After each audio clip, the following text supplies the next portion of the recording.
Article 50 triggered, formal Brexit process begins.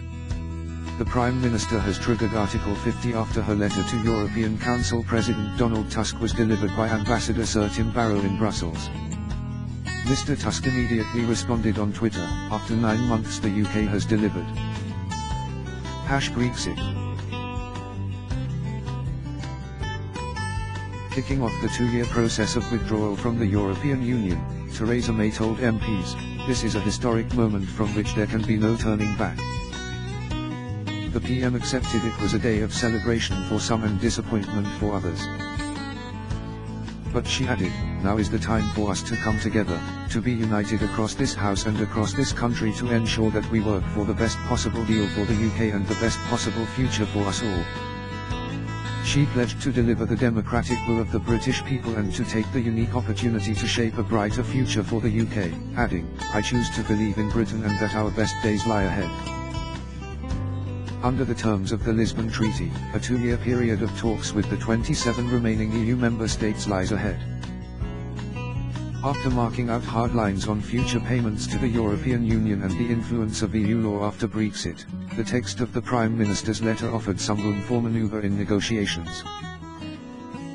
Mrs. May struck a note of conciliation, insisting, "We are leaving the European Union, but we are not leaving Europe, as we want to remain committed partners and allies to our friends across the continent."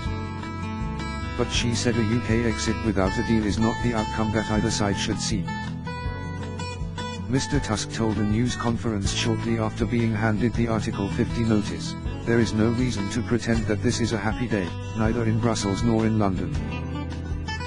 After all, most Europeans, including almost half the British voters, wish that we would stay together, not drift apart."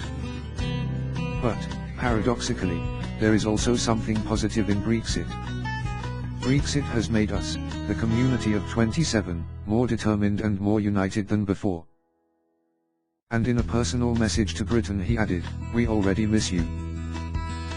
Thank you and goodbye." The European Commission, Council and Parliament have signalled that EU law must apply until Brexit Day, when Britain officially leaves.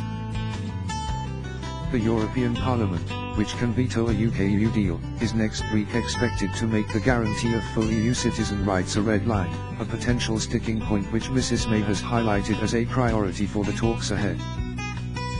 While Mrs. May wants to negotiate a new trade deal with Europe alongside the divorce settlement, the EU has said it is reluctant to do so until after the UK has officially left. The Commission also chose the morning of the Article 50 declaration to formally block a key merger between the London Stock Exchange and its German counterpart the Deutsche Börse. Some influential commentators believe this decision was a key test of the EU's attitude to negotiations with the UK.